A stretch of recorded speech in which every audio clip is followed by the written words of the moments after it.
Boa noite, espero que todos membros da nossa igreja, ou pelo menos aqueles que têm tido possibilidade de estar online, esteja conosco nesse momento e inicie junto conosco mais um programa de oração tão necessário para a vida da igreja e também para a missão da igreja que Deus nos concedeu.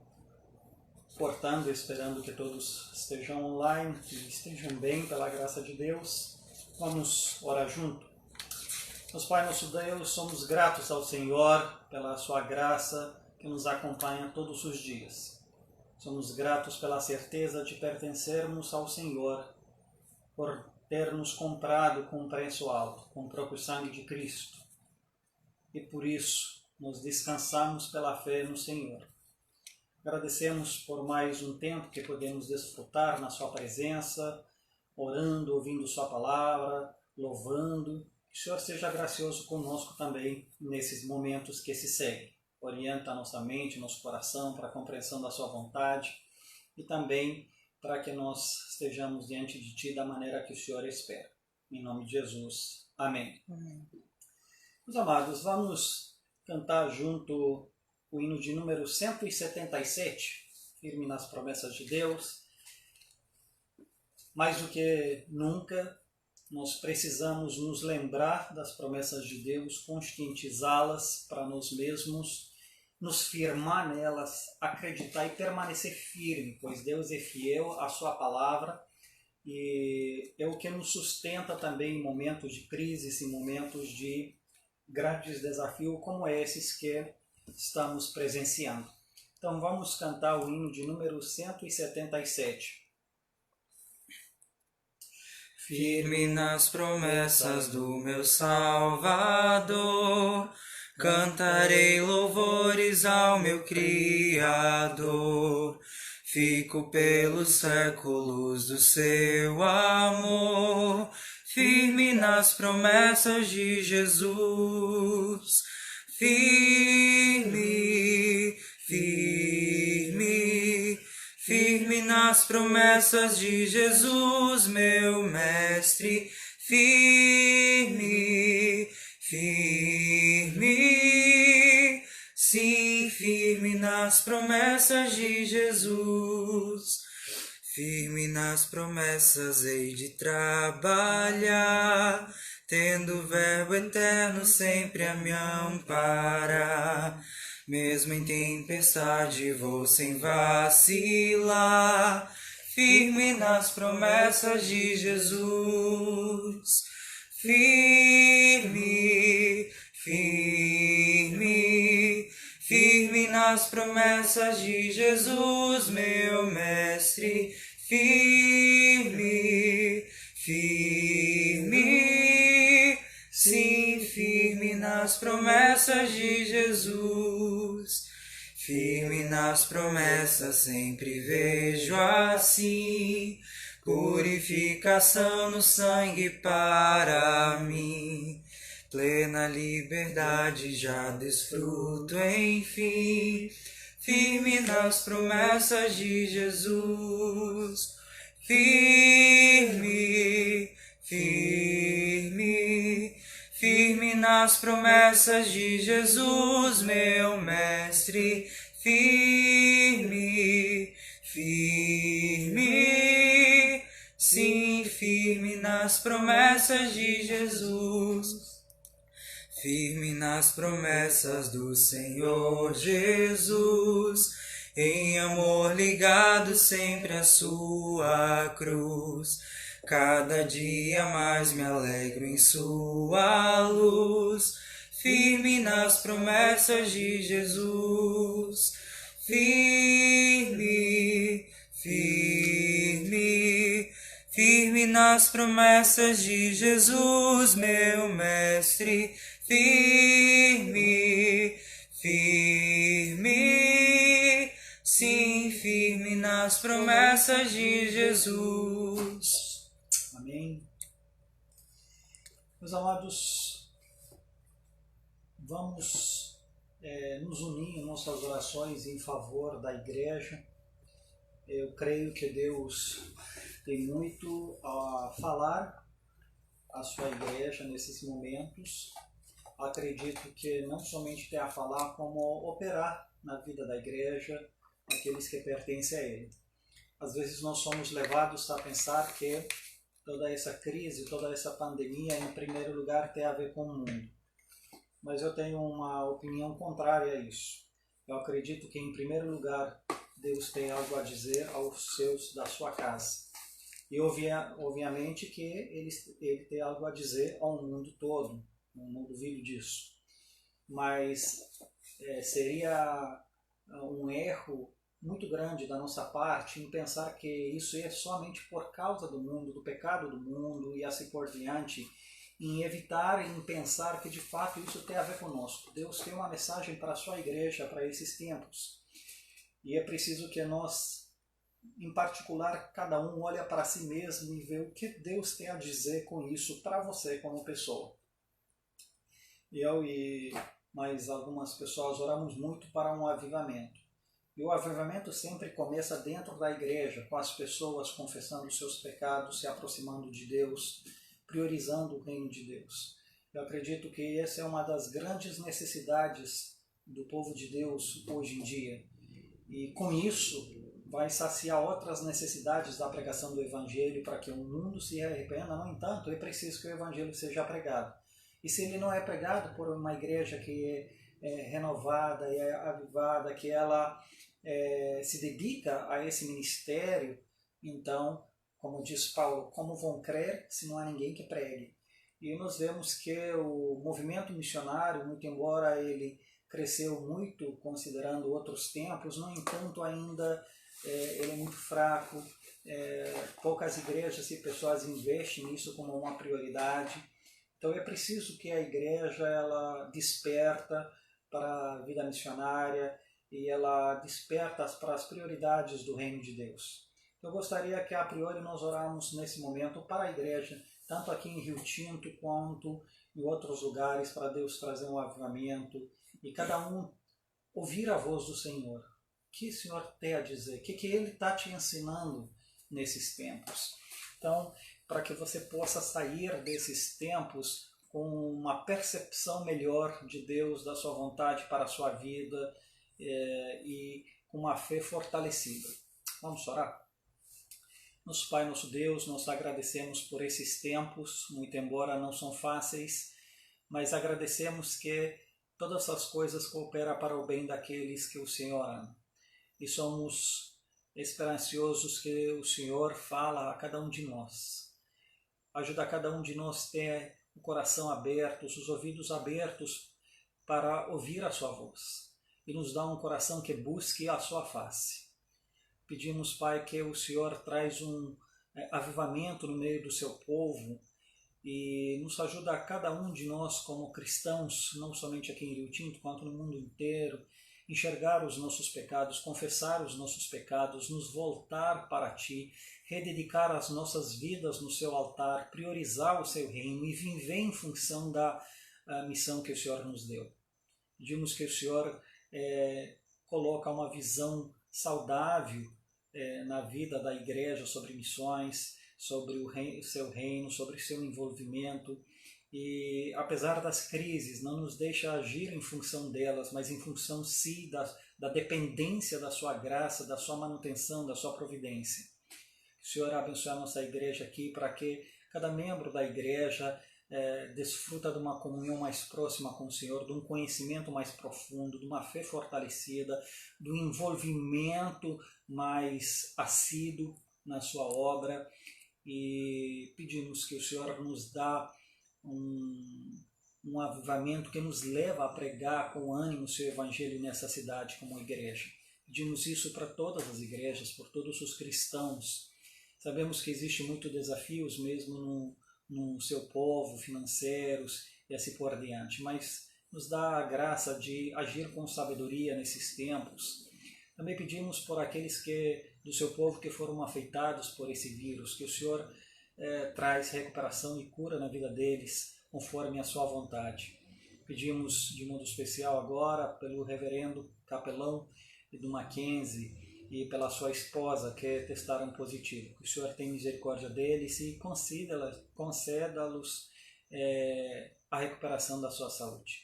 Também pedimos pela irmã Nilma do Grupo Logos, que está entubada, não necessariamente por coronavírus, por complicações devido ao câncer, que o Senhor seja misericordioso com ela, com a família, com os amigos, nesses momentos tão tensos e tão doloridos.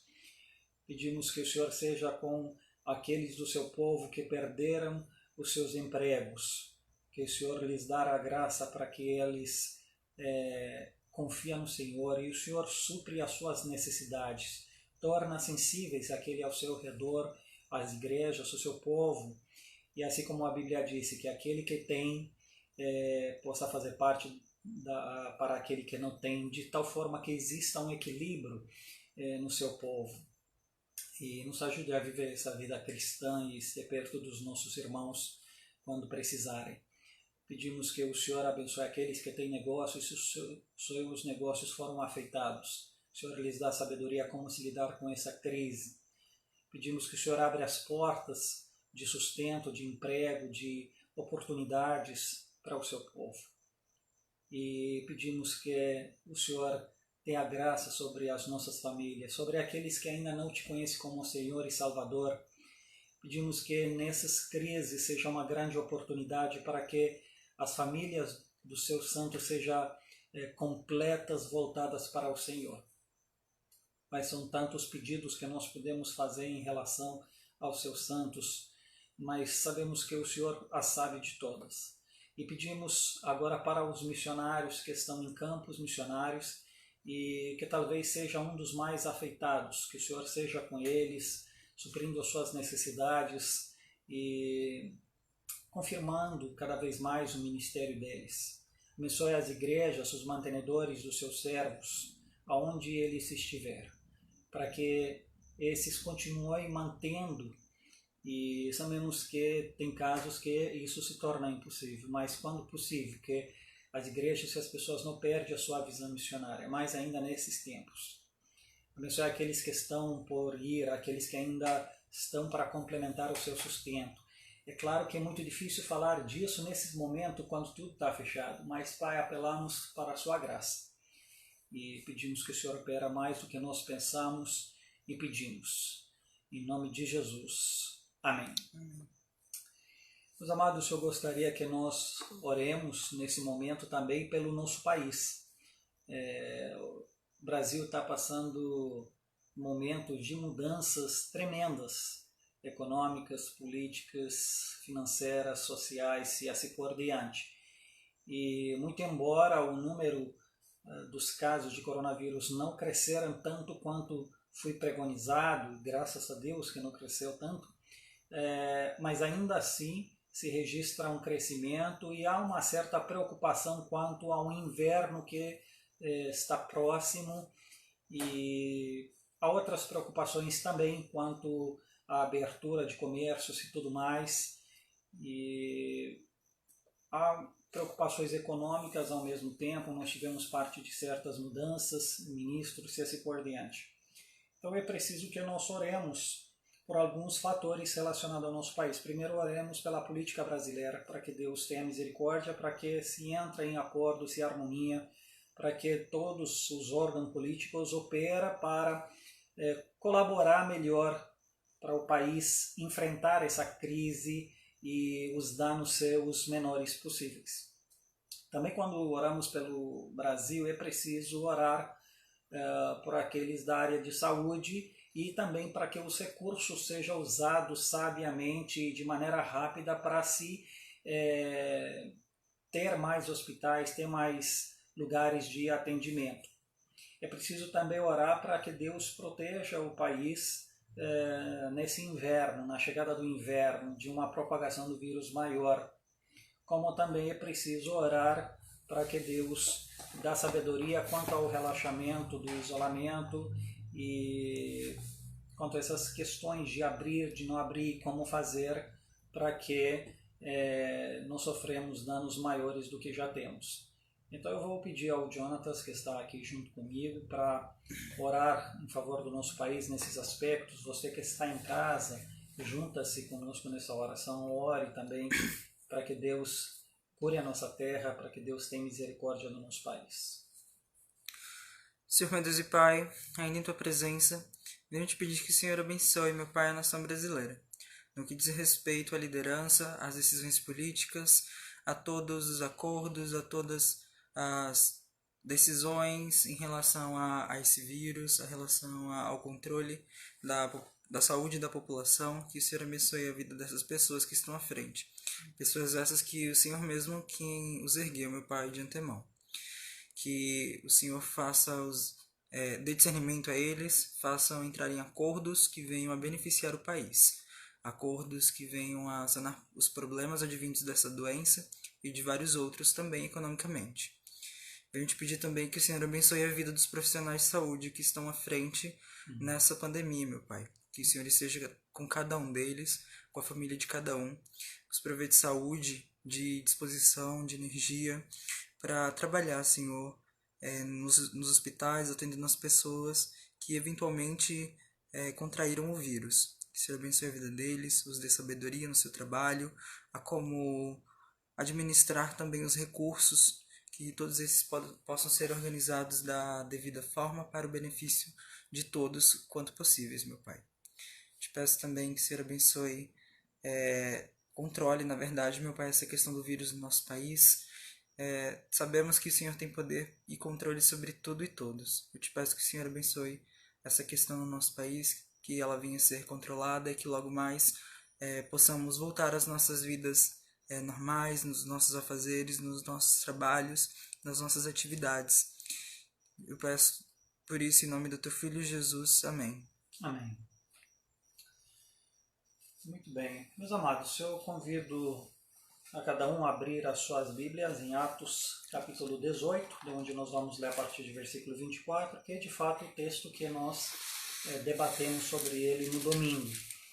E vamos ler até o versículo 28. Então, Atos, capítulo 18, de versículo 24 a 28. Nesse meio tempo, chegou a Éfeso um judeu natural de Alexandria, chamado Apolo, homem eloquente e poderoso nas Escrituras. Era ele instruído no caminho do Senhor e, sendo fervoroso de espírito, falava e ensinava com precisão a respeito de Jesus, conhecendo apenas o batismo de João. Ele, pois, começou a falar ousadamente na sinagoga. Ouvindo, porém, Priscila e Aquila, tomaram-no consigo e com mais exatidão lhe expuseram o caminho de Deus. Querendo ele percorrer a Acaia, animaram-nos os irmãos e escreveram aos discípulos para o receberem.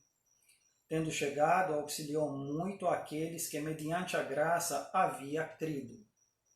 Porque com grande poder convencia publicamente os judeus, provando por meio das Escrituras que Cristo é Jesus. Amém.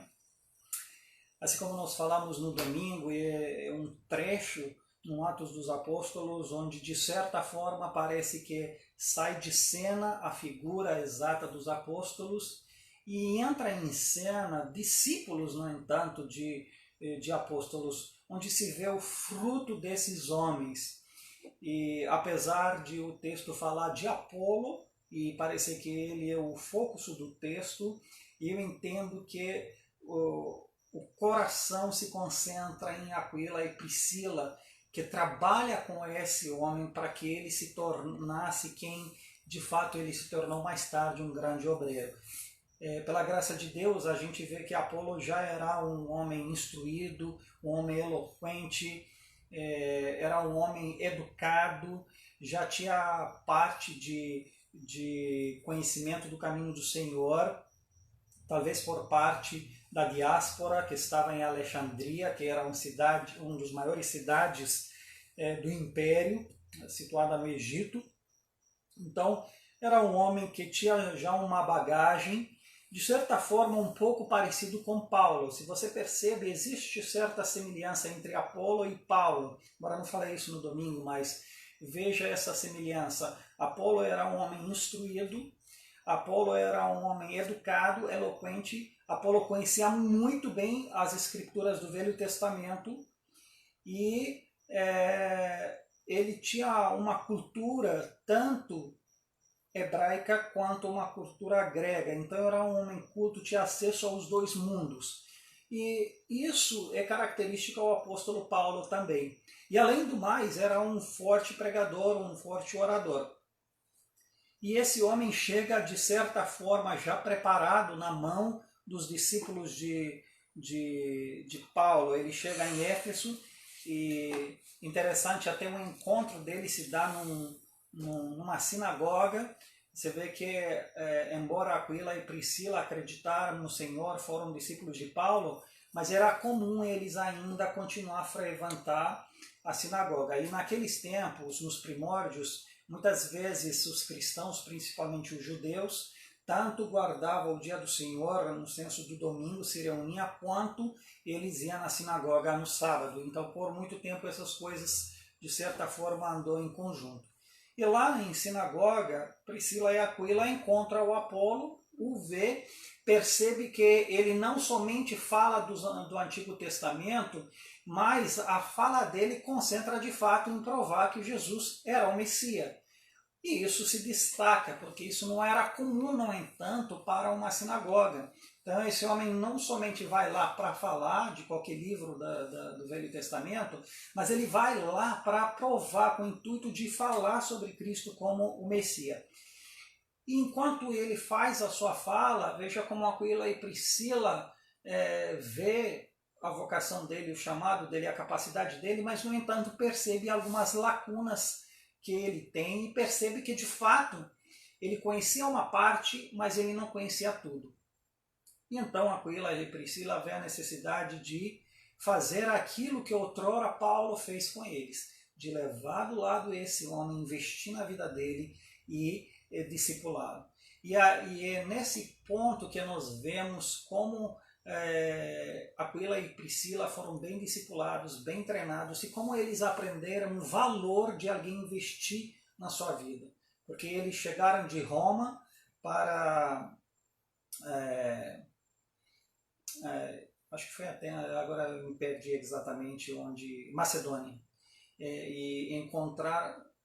De fato não foi Macedônia, está me escapando agora o lugar exato, mas a questão é que Paulo encontra-se com Priscila e Aquila, trabalha junto e Paulo investe na vida deles. Esses homens conhecem o caminho do Senhor, esses homens se convertem, e eles são discipulados, e ao ponto de Paulo deixar eles em Éfeso. E agora, quando Apolo chega, eles, por sua vez, eles passa adiante aquilo que eles aprenderam. Eles não se negaram ou não pensaram, sabe, nós somos crentes há pouco tempo, não sei se a gente pode fazer isso ou não pode. Eles não questionaram isso, mas eles perceberam algo que esse homem precisava e algo que eles poderiam dar. Com aquilo que eles conheceram, poderia investir. Eles não esperaram outra coisa. Então levaram Apolo do lado e começou a investir na vida dele conforme o crescimento que eles tinham, de conhecimento que eles tinham naquele momento. E aí mostraram para ele o Evangelho de Cristo, mostraram para ele as aplicações do cristianismo e tudo mais. E percebe-se que eles fazem um bom trabalho, e o Apolo, por sua vez, tem essa característica humilde de ouvir. Mas a primeira característica que eu queria frisar é a importância, meus amados, de ser discipulados. Veja, tanto Priscila e Aquila precisou ser discipulado, e isso fortaleceu deles maturidade e permitiu que eles mais tarde façam um bom trabalho.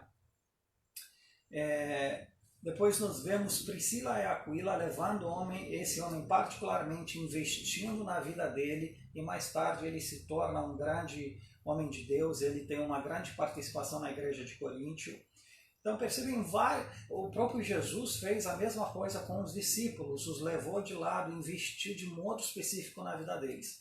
Então perceba como é importante esse trabalho de discipulado, porque isso fortalece a fé daqueles que creem e os orienta na aplicação do cristianismo em suas vidas, os ajuda a crescer e se tornar pessoas que elas, por sua vez, possam vir e auxiliar aqueles que creem.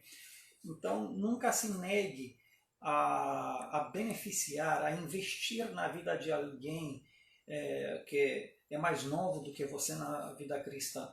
É claro, você talvez não sabe tanto quanto o outro, talvez não tenha a mesma maturidade como o pastor, mas isso não quer dizer que você não pode discipular. Se você vê uma pessoa nova na fé e que precisa, você pode chegar perto dela, de repente você tem uma aproximação mais fácil do que outras pessoas.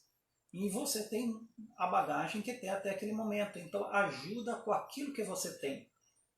Então é muito importante. Se nós queremos, meus amados, ter crentes firmes, maduros, uma boa prática, é preciso investir na vida deles. Eles não nascem assim de repente, eles não aparecem já crescidos, já maduros. Isso é um processo. E se nós não cultivamos esse processo, ele não acontece. Exatamente como uma horta. Se você não trabalha, se você não semeia, se você não cuida, a coisa não cresce. Cresce só um mato. O que não presta, não precisa nem fazer nada, porque ele cresce mesmo assim. Agora, crescer o que você quer, não vai. É só com trabalho. Então, se nós não investimos, também nós não vamos ser homens maduros. Então, é importante você ter essa visão de querer discipular os outros, mas também de entender a necessidade de você ser discipulado. Veja como Apolo, apesar de ter muito conhecimento, apesar de ele já falar na sinagoga, mas quando ele percebeu e lhe fui mostrando que teve certas falhas, ele foi humilde o suficiente para aceitar auxílio de Priscila e Aquila para discipular. E ele aceitou e ele cresceu.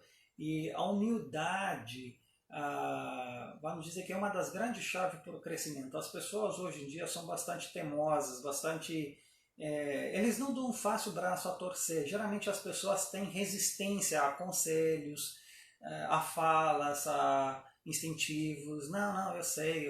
As pessoas rejeitam muito fácil hoje tudo. As pessoas se acham de certa forma autossuficiente ou protege a sua autonomia de mesmo errado eu faço o que eu quiser. E daí? Então as pessoas recusam muito fácil qualquer fala da outra parte que corrige ou exorta e tudo mais. Então há uma característica dentro da nossa cultura de recusar, de a gente permanecer, de muitas vezes preferir permanecer no erro do que dar braço a torcer e crescer, ou do que aceitar. A gente tem dificuldade de aceitar que é errado ou pensar. A gente geralmente se apressa para rebater. Mas a gente não para primeiro para pensar, para ver se de fato tem alguma razão, alguma verdade naquilo que é dito. E veja que Apolo, apesar de ser um homem estudado, ele para ouvir. E o interessante é que ele para ouvir Aquila e Priscila, que não tem os credenciais que ele tinha, pelo menos o texto não nos fala isso, fala que eles eram fazendores de tenda. Então, aí que a sua humildade é vista de modo mais profundo, porque o distensionamento social entre eles será maior. O que dizemos hoje? Hoje existe, eu vi isso às vezes, pessoas que ligaram para mim para orar, porque eu era pastora. Mas falei, mas outra pessoa pode orar também. Não, mas a sua oração é diferente. Gente, a oração do pastor não é diferente, não. A sua oração é igual, mas as pessoas se ligam mais, ela se sente de certa forma mais beneficiada se quem faz a coisa é um pastor ou é um fulano, mas sei lá, às vezes só querem ouvir pregações de certas pessoas, como outros não têm nada a dizer.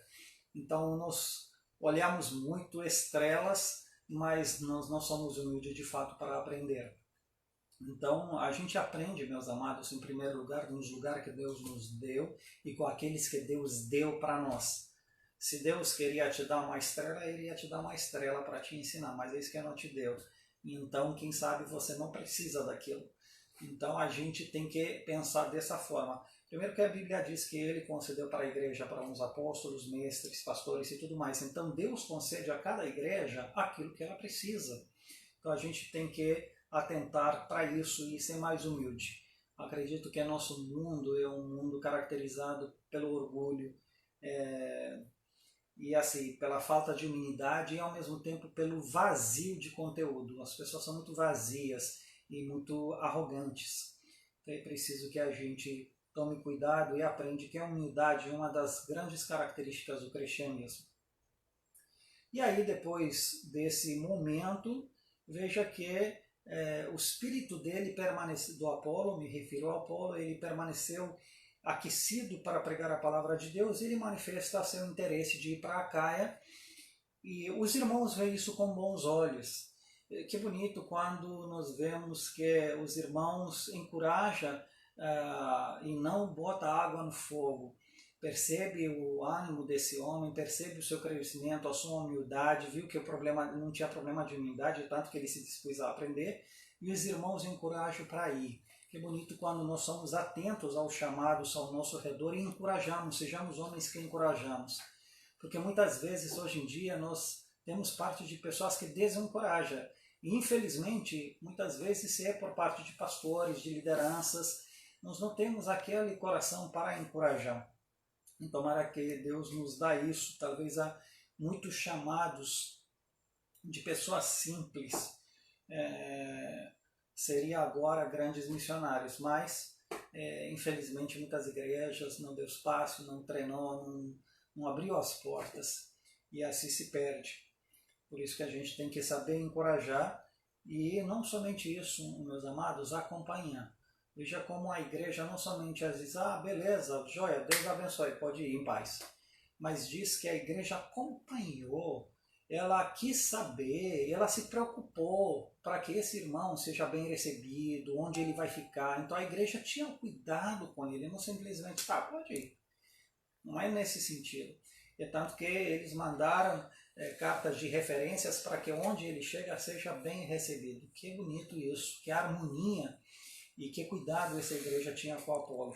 E realmente, quando ele chega, se percebe que logo de imediato ele inflama o lugar onde ele está, ele traz graça àqueles que cria, como diz aqui, que tendo chegando auxiliou muitos aqueles que criam mediante a graça haviam crido, que mediante a graça haviam crido, porque com grande poder convencia publicamente os judeus, provando por meio das escrituras que Cristo é o Jesus. Então veja como esse homem, ele chega, ele é uma bênção aonde ele chega, e como se vê que a chegada dele realmente foi muito proveitosa. E mais tarde, ele de fato ele chega ao Coríntio, não deixa esse texto claro isso, mas ele chega ao Coríntio, Paulo chega a se encontrar com ele, e aliás Paulo o menciona na segunda carta de Coríntios, mostrando assim que Apolo foi um grande obreiro, um grande colaborador, mas lembra-se que na base dele estavam Aquila e Priscila, que foram prontos para discipular. Eu acredito que se nós teremos em mente esse processo de discipulado, teremos mais homens valiosos na obra de Deus se espalhando por aí. Então, que Deus nos ajude a isso, que seja você um discipulador e que você também busca ter alguém para discipular. Não pensa, eu sei, eu não preciso, eu já sou crente há muito tempo. Nós fazemos essa besteira de nos achar que já sabemos demais, que já somos crentes há 1000 anos e pronto, não precisa. Isso é um grande engano. E se você pensa que não precisa, é aí que mostra que você precisa mais ainda. Eu acredito que todos nós precisamos ser acompanhados. Eu mesmo, eu não me vejo no meu ministério sem alguém me discipular, sem sentir que tem um apoio por trás. E é tanto que eu tenho alguns irmãos que cuidam de minha oração, que eu posso falar com eles para receber orientação e tudo mais, e eu acho que sempre eu posso aprender. Então, se eu como pastor posso ser discipulado, você também pode. Então, Deus o ajude a isso. Amém? Muito bem. Meus amados, nós temos os nossos momentos de agradecimentos, né? E obviamente eu não posso ouvir os irmãos nesse momento, mas acredito que cada um de vós tem seus motivos. Um dos motivos pelo qual nós podemos ser gratos é obviamente que, por exemplo, nossa cidade ainda não está registrado nenhum caso de coronavírus. Então, isso é uma graça que Deus concedeu a nossa cidade, né? Então é um motivo de gratidão, em que Deus nos preservou ao mesmo tempo. Particularmente, eu tenho um motivo de gratidão. Hoje eu precisava fazer pagamento de algumas faturas, estava um pouco preocupado quanto se eu tinha suficiente ou não, e eu entrei na conta e de repente naquela hora eu vi que entrou uma oferta de uma igreja que jamais pensaria ou esperava, principalmente nesse tempo. Então, assim, um tempo que eles estão fechados. Eu tinha visitado essa igreja, tinha feito uma conferência lá, e até na época, quando de fato era mais propício para que eles fizessem alguma coisa em relação aos meus bilhetes de avião, que paguei e tudo mais, não puderam fazer, e de repente agora fizeram uma oferta de gratidão àquilo que foi feito ano passado. Então, assim, foi uma surpresa enorme, mas ao mesmo tempo mostrando como Deus cuida dos seus. E assim, às vezes vem de lugares que você menos espera, não cogita, e assim, tudo é exato. Então a gente está muito grato a Deus como família por isso, também pela melhora da Carol, das crianças, da nossa família. Deus tem nos preservado bem. Dos meus pais, até onde eu soube semana passada, eles estão bem. Então, esses são alguns motivos que nos dá gratidão. Também tem um motivo para nós como presbiterianos agradecer e ao mesmo tempo orar. O novo ministro da Justiça, caso que alguns não saibam, ele é presbiteriano, aliás, ele é pastor presbiteriano da IPB. E então é um motivo de gratidão saber que um reformado, ele chega num tempo de crise como essa, num ministério tão falado que mexeu com a economia, mas ao mesmo tempo é um motivo de oração, porque ele representa tudo uma igreja de certa forma. Então, agradecer e orar ao mesmo tempo. Bom, esses são alguns motivos. Obviamente deve ter outros por aí, mas vamos orar. E claro, se você tem algum outro motivo, você pode orar em sua casa, tá certo? Vamos orar? Nosso Pai, nosso Deus, somos gratos ao Senhor pela sua palavra, pedimos que ela se faz viva e eficaz em cada um de nós. Agradecemos também, Pai, pela oportunidade que nós temos de olhar para o Ministério da Justiça e ver um servo seu, um pastor presbiteriano, um reformado. Pedimos a sua graça sobre ele e sobre o seu trabalho para honrar ao Senhor. Também somos gratos por o Senhor preservar o Rio Tinto, a nossa cidade, intacta, no sentido que não presenciamos nenhum caso de coronavírus. Pedimos que o Senhor estende a sua graça para continuar desse jeito. Agradecemos por aquilo que o Senhor fez para a nossa família e acredito que para todos aqueles que nos assistem. Que o Senhor seja glorificado. Em nome de Jesus. Amém.